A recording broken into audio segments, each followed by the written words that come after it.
You ever notice how money is like some weird finish line that nobody ever actually reaches? I tell you, work hard, save up, and one day you'll make it. Make it where? Nobody knows. That's the gag.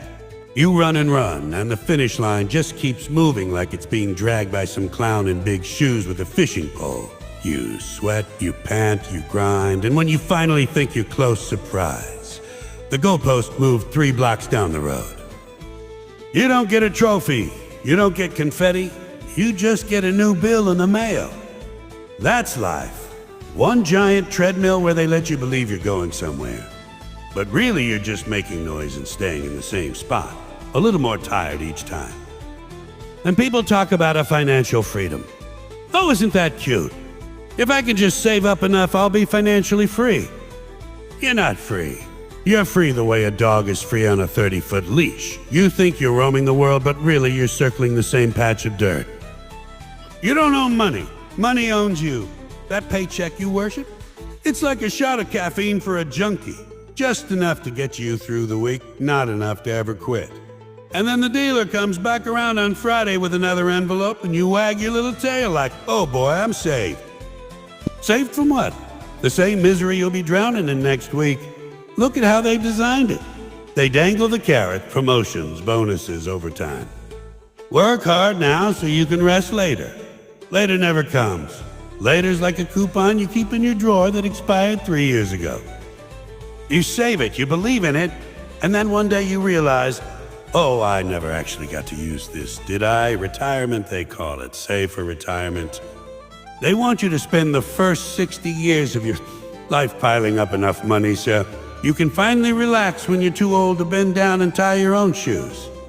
That's not a dream. That's a cruel prank.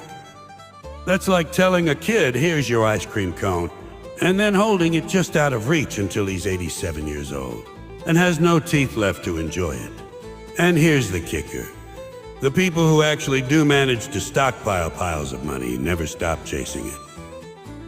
Isn't that the funniest thing? You'd think once you had a mountain of cash, you'd sit back, smoke a cigar, and watch the clouds roll by.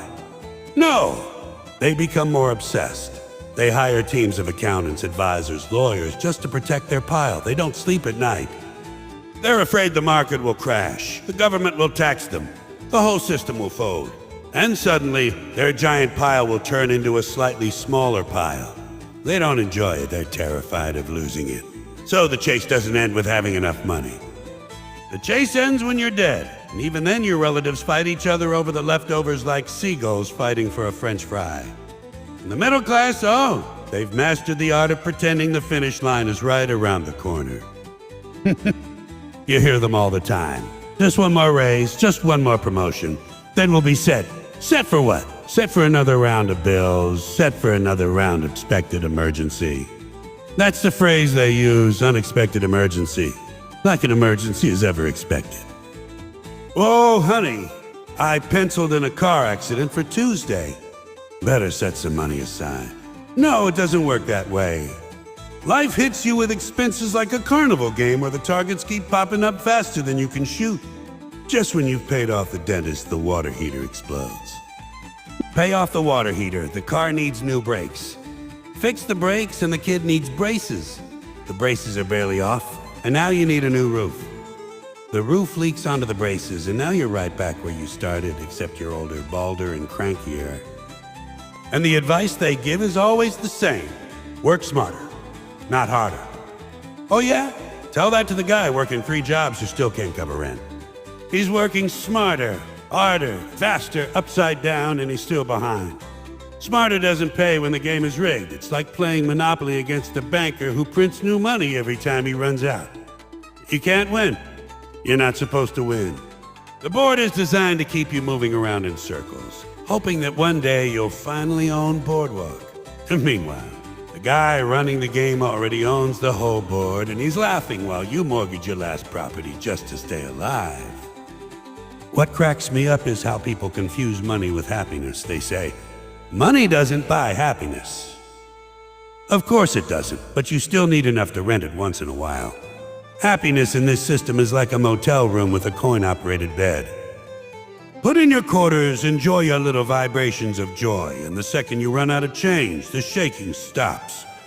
Then you're just lying there on a stiff mattress wondering what went wrong.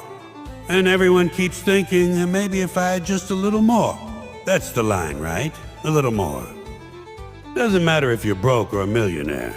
They all say the same thing. If you've got nothing, you want $100. If you've got 100, you want 1,000. Got 1,000? You're dreaming of 10,000. Got 1,000,000? Well, wouldn't 2,000,000 be nicer? There's no finish line. There's just more. More is the finish line and more is infinite. Congratulations, you're running a marathon on a circular track.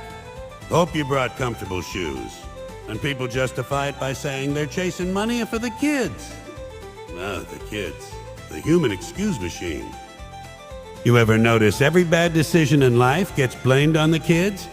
Why'd you buy a house you can't afford? For the kids. Now why'd you take a job you hate? For the kids. Now why'd you marry that guy with the mustache who smells like motor oil? For the kids. Meanwhile, the kids don't care. The kids don't need a 5-bedroom house with granite countertops. They'd be just as happy in a cardboard box as long as it had Wi-Fi and a place to charge their phone. You're not chasing money for the kids. You're chasing money because you got sold on the idea that being broke is shameful. You don't want the neighbors to see you struggling, so you disguise it as noble sacrifice. And if you're not doing it for the kids, you're doing it for a security. What a word. Security. What does that even mean? You can't buy security. You can buy locks, alarms, insurance policies, but real security, that's a fairy tale. You can have millions in the bank and still get flattened by a bus tomorrow. You can have the safest investments in the world and the stock market crashes because some guy sneezed in the wrong direction. Security doesn't exist. They just invented that word to keep you chasing it. It's like hunting unicorns. You'll never catch one, but it sure keeps you busy running through the forest. And people go along with it because everyone else is running, so they figure they better run too. It's the herd mentality. You ever see a stampede in a nature documentary? The animals don't know why they're running. They just see everyone else running and think, I better move or I'll get trampled. That's money. Nobody knows what they're really chasing, but they're terrified of being left behind. You stop running and suddenly you're the loser. Nobody wants to be the loser, so they keep pumping their legs day after day, year after year, until one day they drop dead on the track, still clutching their wallet like a relay baton. And what do you get for all that running? Debt. That's the big prize. That is the confetti shower at the end of the marathon. Congratulations, you've won a brand new pile of obligations. College loans, car loans, credit cards, mortgages. They don't even wait until you're old to slap you with it. They start you young, right out of school. Hey kid, you want an education? That'll be $50,000. Oh, you don't have it? Don't worry, we'll lend it to you. Pay it back later. Later, again with the later. And later turns into decades where you're still writing checks to cover a degree you can't even remember using. And while you're paying that off, you're racking up bills for everything else. Need a car to get to work so you can pay your bills? That's another loan. Need a house so you can feel like an adult? Another loan. By the time you've got it all, you're so buried under payments you can't breathe, but hey, at least you're chasing something, right? And the real kicker, the part that makes the whole circus hilarious, is that nobody ever tells you how much is enough. There's no number. They don't hand you a little card saying, congratulations, once you have X dollars, you can stop running. No, they leave it vague. That's the genius of the system. If they told you the finish line was, say, $500,000, you'd reach it and quit. So they keep it fuzzy, like a magician's trick. Enough is always just out of reach. You hit one milestone, they invent another. First, it's a save $1,000. Then it's a save 6 months of expenses. Then it's a save for a down payment. Then it's a save for retirement. Then it's a save for medical bills. Then it's a save for the grandkids' college. You're dead, but don't worry, we'll save for the funeral too. It's a comedy that writes itself. The endless chase for money is the only race in the world where the winners don't look any happier than the losers. You never see someone with piles of cash just strolling around grinning like an idiot because they finally have made it. No, They're stressed, overworked, paranoid, and half miserable. Meanwhile, the guy with $20 in his pocket is sitting on a porch with a beer, laughing with his buddies. Who's winning? The guy who's not running, that's who. But nobody tells you that because it ruins the game. If everyone stopped chasing, the whole circus tent would collapse, and the ringmasters would be out of a job. So they keep the music playing, keep the lights flashing, and you keep running in circles, thinking one day you'll cross the finish line. But the truth is, there is no finish line. Never was. You ever notice how people keep acting like money is the key to everything? Like life itself is locked inside a vault and all you need is the right size stack of bills to open it. They tell you with enough money you can buy happiness. Oh, really? If happiness were for sale, it would come in a little plastic package at the drugstore hanging next to the batteries. Buy two, get one free. But it doesn't. Money can buy you a chair, sure, but it can't buy you comfort. It can buy you a watch, but it can't buy you time. You can spend all day stacking bills into neat little piles, and guess what? The clock still ticks the same. Nobody's ever bribed the second hand into slowing down. And the best part? People know this. Deep down, they know money can't buy the things that matter most, but they still chase it anyway. It's like watching a dog chase its tail. The dog knows he's not catching it, but he's committed now. He's in it for the long haul. Round and round until he collapses in the yard, dizzy and confused, wondering why the prize keeps moving. That's people with money. They've seen enough funerals to know you can't take it with you. But that doesn't stop them from shoving more into the suitcase. It's like packing for a trip where the airline doesn't even allow luggage. And the funniest part is, the things that actually matter are completely free. Time, laughter, health, love, peace of mind. These are the real treasures, and they cost nothing. You don't need a credit card to hug your kid. You don't need a loan to sit on a porch and laugh with your friends. You don't need a mortgage to enjoy a sunrise. But somehow people treat those things like the consolation prize. Yeah, I'll get to that later. First, I need to upgrade my car. Upgrade your car? To what? A shinier box to sit in while you're stuck in traffic, cursing at the guy in front of you who also upgraded his car. That's not an upgrade. That's a hamster wheel with leather seats. And then there's health. You know how many people work themselves sick chasing money, only to spend all that money trying to get healthy again? That's the loop. Work 20 hours a day, eat garbage, stress out, skip sleep. Then when the body finally breaks down, go spend everything you earned on doctors, pills, and fancy gyms. That's not life. That's a refund policy in reverse. You put in your best years at the front desk of the money machine, and then you pay the repair shop to patch up what's left of you. And people act surprised, like, oh wow, I didn't see that coming. How could you not? The signs were everywhere. You can't run on fumes forever. And time is the one currency you never get back. That's the biggest joke of all. People will trade the best hours of their lives for a few extra bucks. Then later in life, they trade every dollar they have to get those hours back. You can't. There's no refund line for lost time. There's no customer service desk where you can turn in your unused 20s and 30s for another round. Once it's gone, it's gone. And still people treat their time like it's worthless. They sell it cheap, they waste it, they hand it out like it's free samples at the grocery store. Meanwhile, they guard their money like it's the crown jewels. Wrong way around, folks. Money comes and goes. Time only goes, that's the deal. And let's talk about joy. Real joy. The belly laugh kind, you tears in your eyes, can't catch your breath kind. You ever notice nobody talks about that when they talk about wealth? Nobody says, I need to make another 100 grand so I can laugh harder. No, they say, I need another 100 grand so I can buy a better couch to sit on while I frown at my TV. Joy doesn't come from stuff. You can fill a house with gadgets and furniture and it won't laugh back at you. Joy comes from stupid little moments. Playing cards with your buddies, listening to your kid tell a nonsense story, watching your dog chase its tail for the 100th time. None of that requires a cent. And yet people blow their lives chasing zeros in a bank account thinking one day magically joy will appear. Spoiler alert, it won't. And peace of mind. Oh, that's the real lottery ticket. People think peace of mind is lying on a yacht with a glass of champagne. No, that's just being drunk on water you can't afford.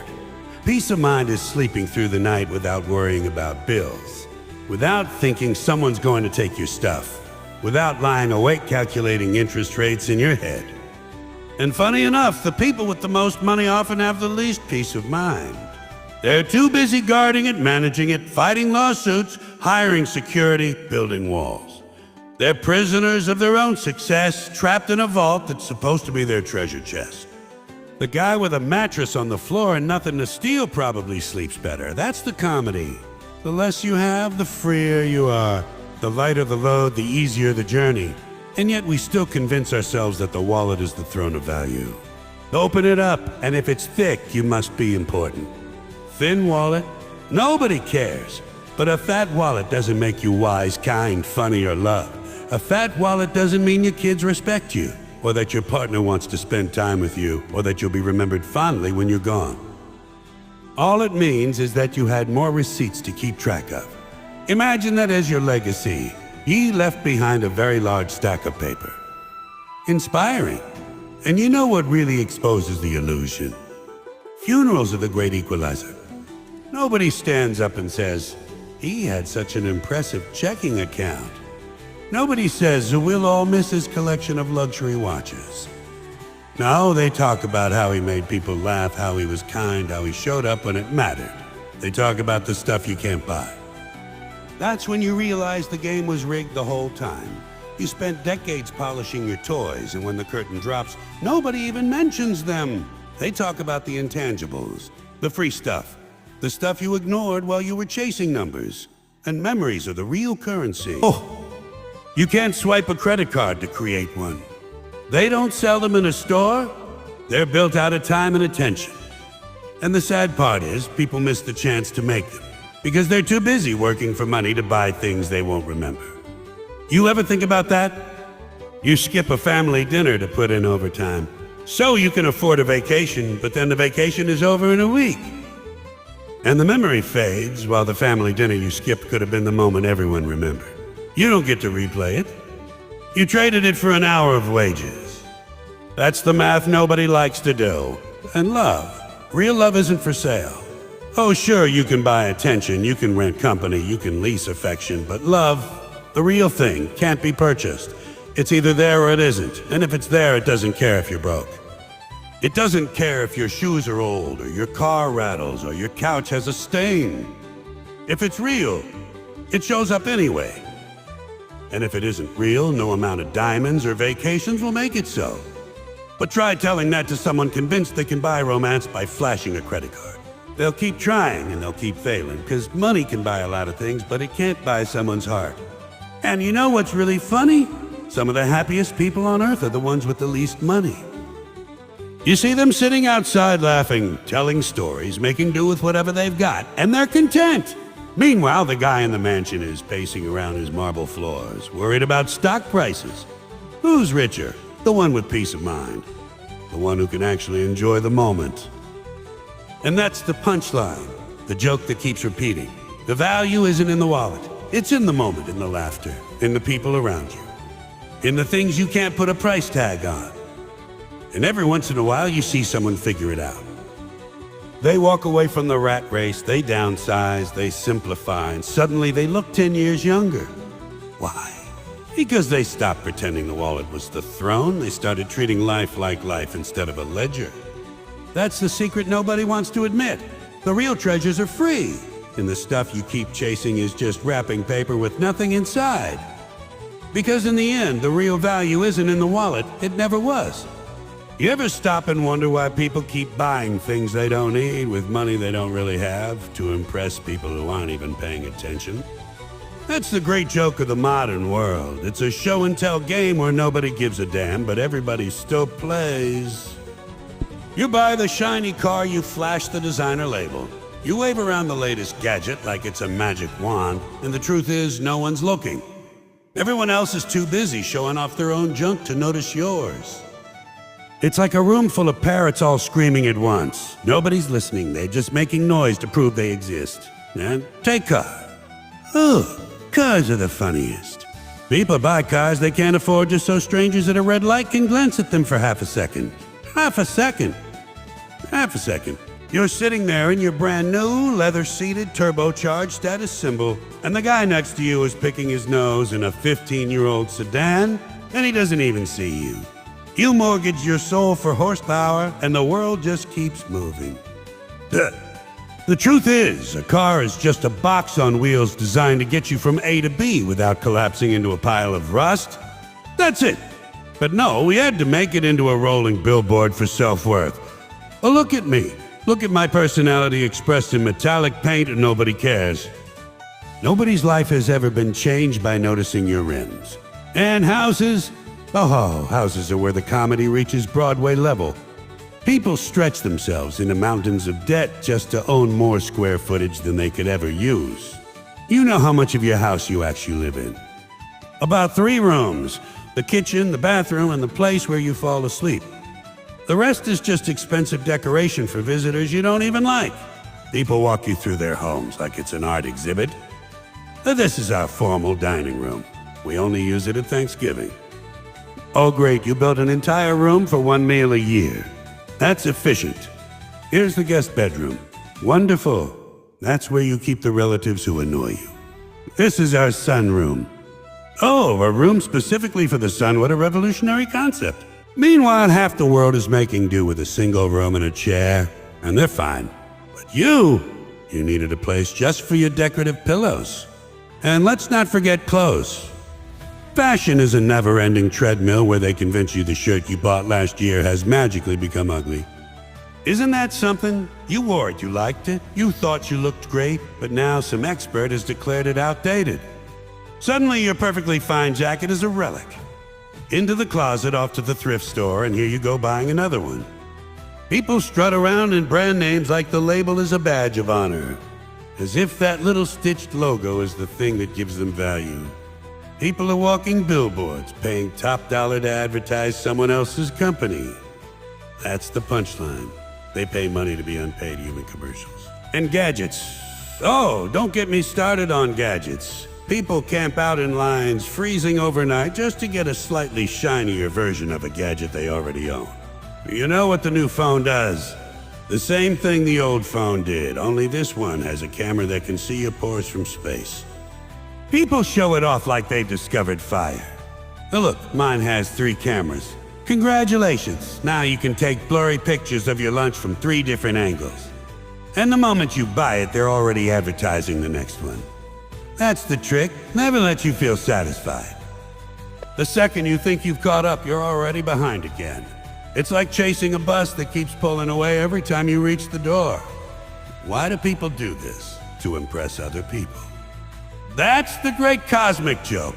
Nobody actually enjoys their own stuff. They buy it so someone else will go. Nice. That's it. A 2-second compliment from someone who'll forget you exist 5 minutes later. You don't own your stuff owns you. You become the caretaker of your possessions, a butler for your own junk. Yes, Master Couch, I will vacuum you again today. Yes, Master Shoes, I will polish you for strangers to admire. It's slavery dressed up as success. And the irony, the gut-busting irony, is that most of the time, nobody notices. You go to a party in your new outfit and what happens? Everyone's too busy staring at their phones. You invite people to your big house and they're watching the game on TV instead of admiring your curtains. You buy the flashy car, and half the time it's stuck in traffic, bumper to bumper with all the other flashy cars. You think you're making a statement, but the statement is being drowned out in a sea of identical statements. Nobody's listening. Nobody cares. But you care. You've convinced yourself it matters. That's the trap. You think the world's opinion is the scoreboard, and you're desperate not to lose. But the scoreboard's blank. Nobody's keeping track. Nobody's awarding points. You're playing a game with no referee, no finish line, and no audience. You're just running in circles with shopping bags, hoping someone will applaud. And that's the funniest part. Buying things you don't need to impress people who don't care is the kind of comic comedy that never ends because the whole cast is on stage at once. Everyone's pretending, everyone's broke, everyone's stressed, and everyone's still buying. It's a performance with no audience, a race with no prize, a song with no melody. And the punchline is, the only one laughing is the guy who sold it to you. Because in the end, you're not impressing anyone. Ever notice how everybody says money can't buy happiness, but nobody really believes it? They just nod their heads politely, like they're agreeing with some deep wisdom, but deep down they're thinking, yeah, but it could rent me some happiness, maybe lease it for a while. At least give me a weekend pass. That's how we treat money. We've been trained to think it's the solution, the key, the big prize, when really it's more like a coupon that keeps expiring while you're in the checkout line. And the sad part is most people spend their entire lives chasing it, clutching those coupons only to realize the damn store closed early. And the funny thing is, the most valuable things in life never come with a price tag. Try going to the store and buying a good night's sleep. Go ahead, tell the cashier. I'll take 2 8-hour blocks of peaceful rest with no anxiety, please. They'll look at you like you're insane. You can buy a mattress. You can buy a pillow. You can buy sheets with a 900 thread count, woven by blind monks in the Himalayas, but you can't buy the actual sleep. The sleep comes from not having the stress in the first place. And that's the one thing the money keeps piling onto you. You get the money. Then you get the job that gives you the money. Then you get the stress from the job. Then you need the money to pay for the therapist to help you deal with the stress from the job that gave you the money. It's a loop. A nice, neat little hamster wheel with your name engraved on it. Health, same deal. Everybody wants to buy health. They want the pill, the treatment, the juice cleanse, the vitamin shot that promises eternal youth. You can't buy youth. You can buy some cream that says it'll erase wrinkles, but all it does is make you look like a wax figure under bad lighting. You can go to the gym and buy a personal trainer, but you can't buy discipline. You can't buy the willpower to stop shoving fried food in your face at 2 in the morning. And here's the kicker. You can't buy more time. No matter how fat your wallet is, the clock keeps ticking. You can't hand the Grim Reaper a $100 bill and say, "Hey pal, buy yourself something nice. Give me another year." The guy doesn't take cash.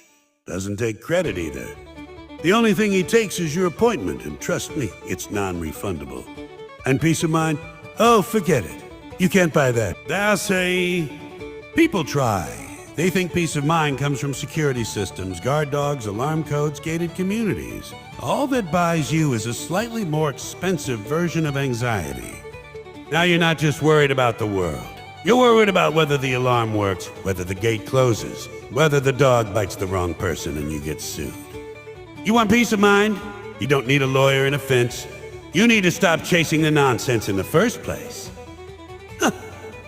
But that doesn't sell well, does it? Nobody makes commercials that say, hey, stop buying things you don't need. You'll feel better. No, they say, buy this car and you'll finally feel like somebody. And you know what? They're right. They're right. You'll feel like somebody with 60 payments left and a trunk too small to fit the groceries.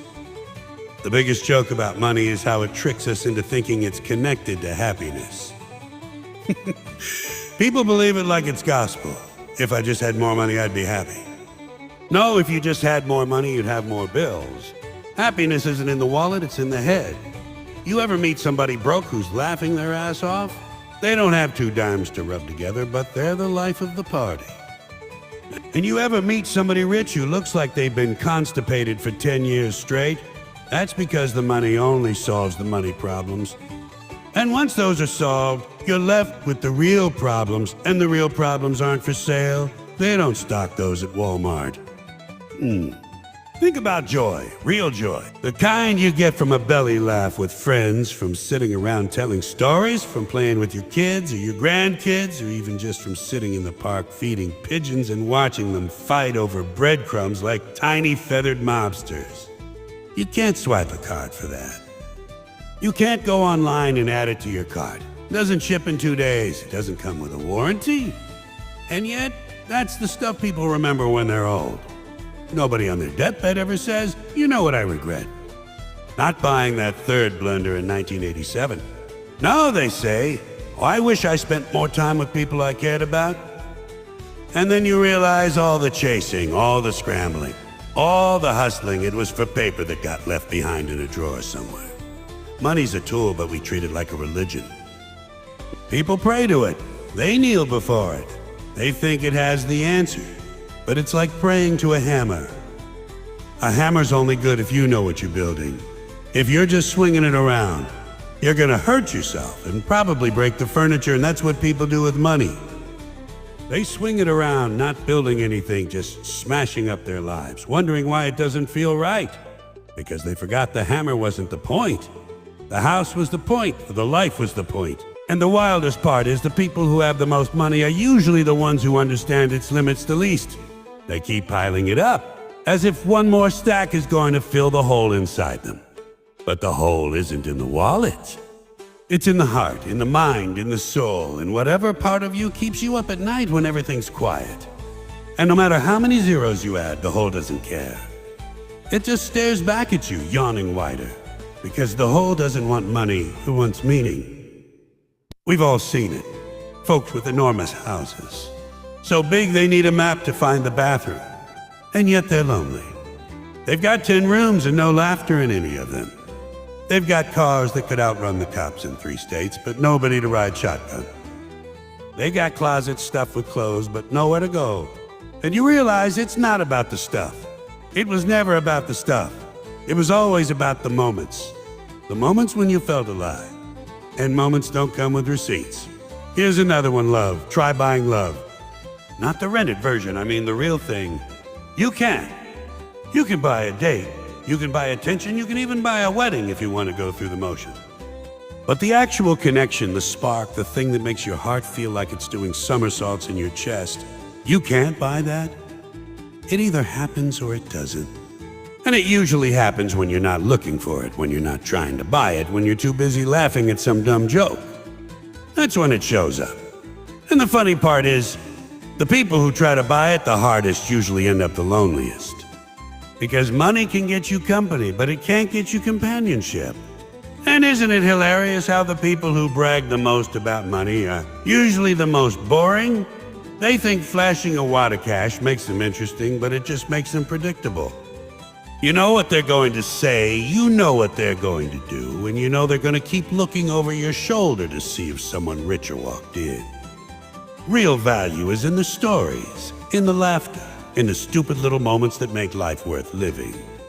You don't need a bank account for those. You need a pulse. At the end of the day, money's just paper. It's a bunch of fancy IU dressed up with pictures of dead guys. And yet, people kill themselves chasing it, as if the dead guys on the bills are going to congratulate them at the finish line. Yeah, congratulations, you did it. You missed out on half your life, but here's another piece of paper with my face on it. What a scam. The joke's been on us the whole time. Because while we were chasing the paper, the real treasure was slipping by. Time, love, laughter, health, peace of mind. And none of it was ever for sale. So if you want to know the real value in life, check your wallet and put it back in your pocket, and look around. Look at the people. Look at the sky. Look at the little things you can't buy, but somehow always remember. That's the stuff that mattered. That's the stuff that lasts. And if you spend your whole life chasing the money, you'll find out the punchline the hard way. The real value isn't in the wallet. It never was, and it never will be.